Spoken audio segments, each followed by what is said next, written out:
Hello hello et bienvenue dans le podcast Heureux. Ici, on parle de ce qui nous fait sourire, des petits tips pour garder le moral quand tout va mal, des concepts qui nous font réfléchir et des histoires carrément fun à vous partager.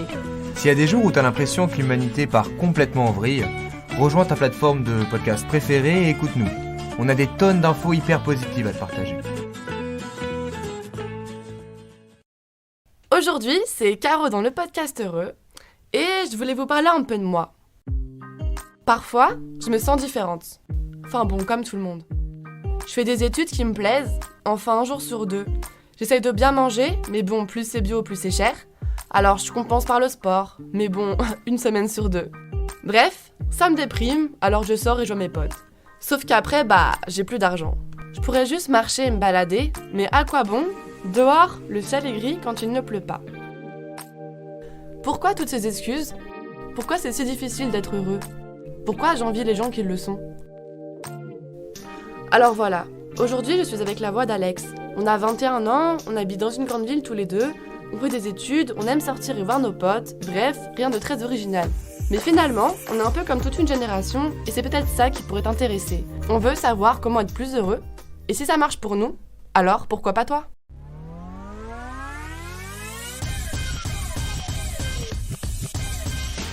Pour commencer, je me suis toujours intéressée au travail personnel que l'on pouvait faire pour apprendre à mieux s'aimer soi-même et à mieux se comprendre. Alors évidemment, ça passe par les expériences, les rencontres, la culture, mais on apprend aussi beaucoup par l'introspection. C'est quoi réussir sa vie ? Avoir un boulot, une maison, des enfants et un chien ? Moi, je rêvais de quoi quand j'étais petite ? Est-ce que tout est une question de mental et de perception ?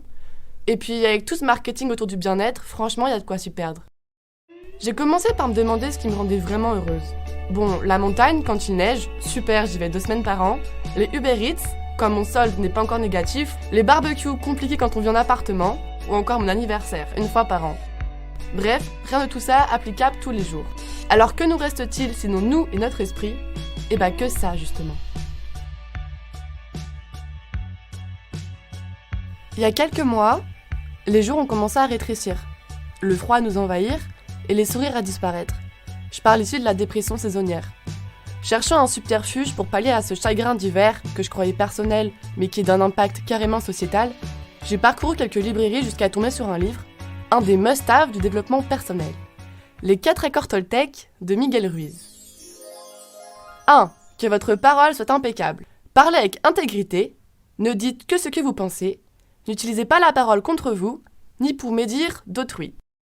2. N'en faites jamais une affaire personnelle. Ce que les autres disent et font n'est qu'une projection de leur propre réalité. Lorsque vous êtes immunisé contre cela, vous n'êtes plus victime de souffrances inutiles. 3. Ne faites aucune supposition. Ayez le courage de poser des questions et d'exprimer vos vrais désirs.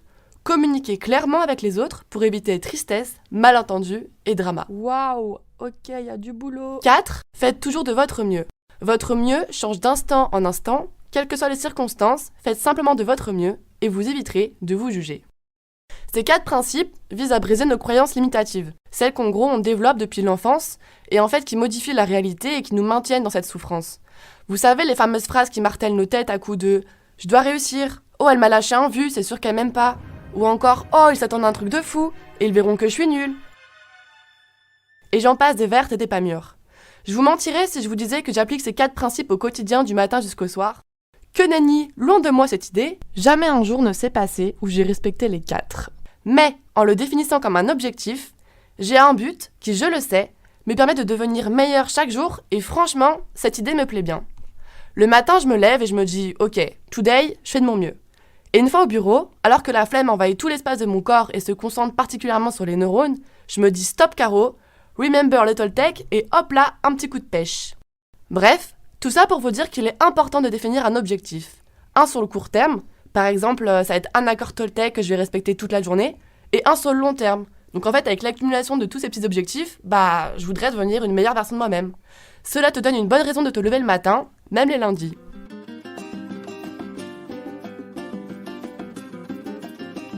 Je voulais demander à Alex ce qu'il en pensait, comment il faisait pour être heureux. Bonjour Alex. Bonjour Caro. Pourquoi lui ? Vous connaissez ce genre de personnes, toujours good vibes ? On a l'impression qu'ils sont jamais blasés, qu'ils ont jamais de galère. Alors du coup, j'ai essayé de lui extorquer ses petits secrets. Alors toi, tu es très souvent de bonne humeur, Et du coup, je voulais te demander, que fais-tu pour être heureux ou qu'est-ce qui te stimule dans la vie?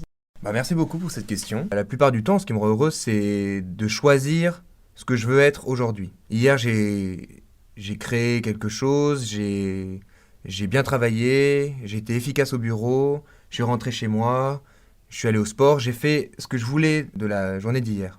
Aujourd'hui, je veux être encore meilleur. Pas forcément différent, mais une meilleure version de moi-même, quoi. Si tous les jours, tes petits objectifs qui sont faire du sport, qui sont bien manger, être quelqu'un de bien dans la vraie vie, ça te rapproche de ce rêve, de cet objectif. Tu vois, tout ce brouillard, ça devient vraiment un chemin très lisible.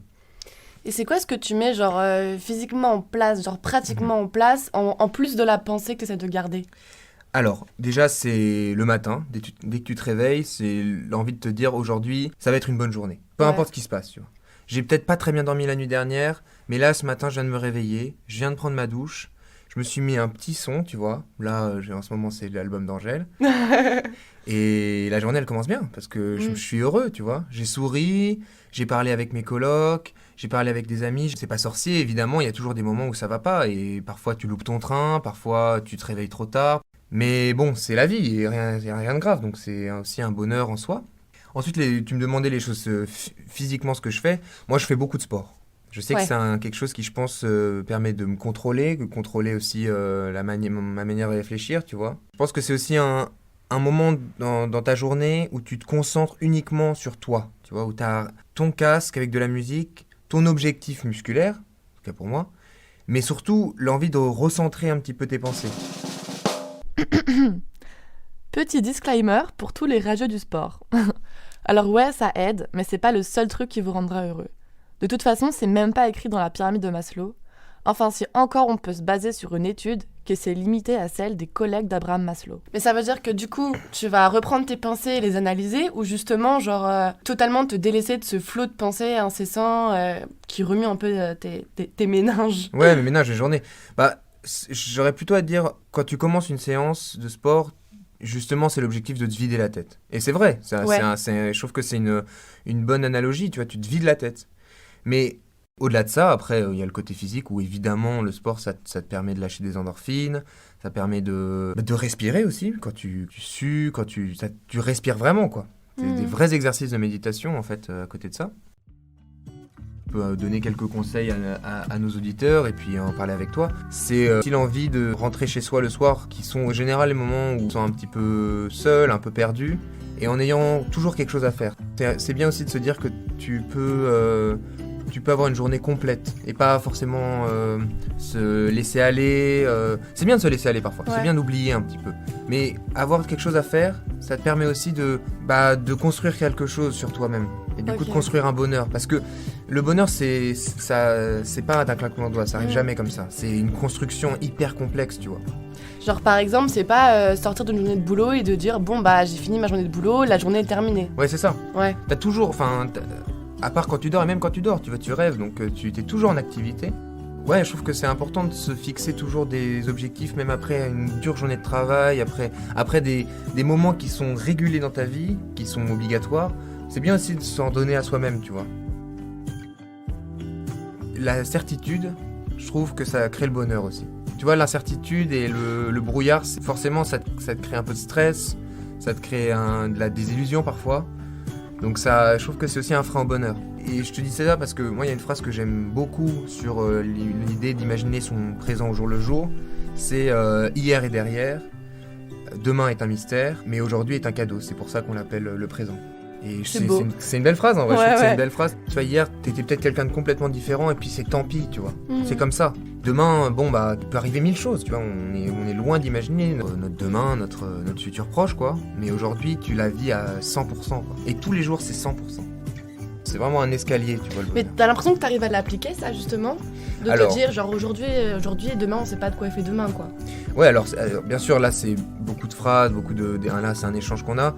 Mais c'est hyper compliqué, hein. C'est un vrai travail, tu vois. Il y a des moments de mou, des moments de tristesse, de peur aussi. Parce que parfois, t'as peur d'être heureux. C'est de te dire, mais pourquoi je suis heureux aussi? Est-ce que des fois, tu te dis pas, attends, je me réjouis pas trop vite parce qu'il y a forcément un truc qui va arriver après. Exactement. Et hop, là, ça va go down, tu vois. C'est ça, ouais. Tu vois, moi, là, j'ai une expérience qui est hyper agréable ici. C'est une très belle expérience. Et depuis le début de mon séjour ici, je me dis, mais il n'y a pas un jour où je suis pas heureux, tu vois. Et je me suis à un moment dit, mais qu'est-ce qui va me tomber dessus ? Enfin, il va se passer quelque chose. Ça se passe trop bien pour que ce soit vrai. Est-ce que ça, finalement, c'est pas aussi un petit peu de l'anxiété ? C'est complètement de l'anxiété, tu vois. C'est de l'anxiété d'avoir peur du lendemain, peur de te dire, bah, j'ai pas le droit d'être heureux non plus, tu vois. J'ai pas le droit d'avoir autant le droit d'être heureux, tu vois. C'est important de garder une certaine innocence par rapport à ça, parce que le bonheur réside dans l'innocence. Et c'est vrai, les gens simples, c'est les gens heureux. Faut garder un peu sa petite part de naïveté qu'on avait à l'enfance, quoi. C'est ça. Ouais. Le bonheur, ça se travaille, et surtout le bonheur, il faut que tu l'actives, tu vois. Et en général, tu vois, moi j'aurais tendance à dire que le bonheur, si tu peux le personnifier, il a les yeux fermés. Parfois, le bonheur, il dort. Et tu dois savoir exactement comment le réveiller. Ok. Qu'est-ce qu'il fait Ça veut dire qu'il est jamais très loin, quoi. Il est jamais très loin, mais il est juste endormi. Ouais, il est juste dans ton lit, tu vois, il est posé, puis... Belle métaphore. Et puis il attend que toi, tu vois. Ok. Voilà. Ok. Et bah justement, toi et moi, du coup, on a ce point commun de faire nos études à Paris et d'être partis à Bruxelles. Donc tous les deux, au début, c'était pour un stage. Et donc, on peut quand même dire qu'on a quitté notre zone de confort, entre guillemets, parce qu'au final, on arrivait là-bas, on connaissait personne. Et justement, c'est un peu ça dont je voulais parler. J'ai remarqué qu'en fait, la prise de risque, ça apportait davantage de confiance en soi. Enfin, en vrai, je dis ça, mais bon, on le sait tous. Il y a genre des trucs que tu te pensais incapable de faire ou de surmonter, et puis un jour, hop, tu le fais et tu te dis « Ah ouais, purée, c'était pas si compliqué en fait ». Et c'est vrai que la sécurité, ça peut paraître bien tentant, mais quand on n'a qu'une vie, mieux vaut avoir des remords que des regrets. C'est vrai. C'est vrai. Je suis d'accord.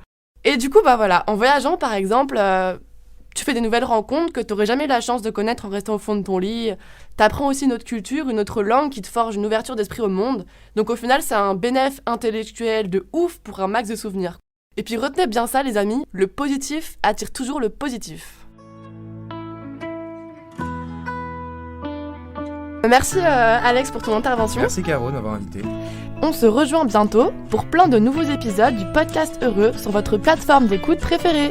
Salut. Salut. C'est très bien.